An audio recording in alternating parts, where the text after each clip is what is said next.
always thought, and maybe you can guide me on this because obviously I'm not a doctor, but when I've always thought about vaccines, and I always think about just nature and the way everything works.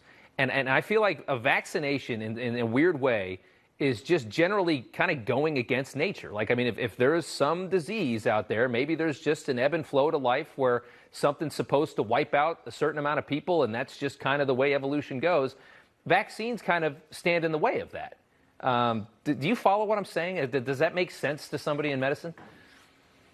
Well, there are some reports that support what you're saying. There's one by Neeson and colleagues from Boston and the Mayo Clinic that shows among vaccinated populations, the diversity of different strains is narrowing.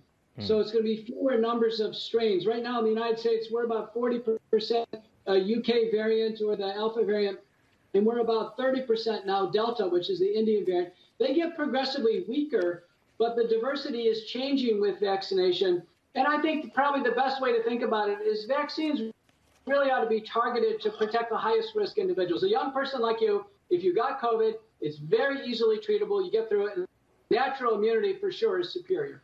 Yeah, that's you make a good point there. Again, it's like if you've got this big risk, I think it might be worth whatever it is. But if you don't have a risk, I can't comprehend why you would take something. They start learning about the heart inflammation and stuff like that. I just don't understand why it's being pushed so hard on people that are very young, and now they're trying to give it to kids. You saw today, the CDC saying that going back to school in the fall, it looks like if your kid's not vaccinated, they're going to have to wear a mask next year. What are your thoughts on that?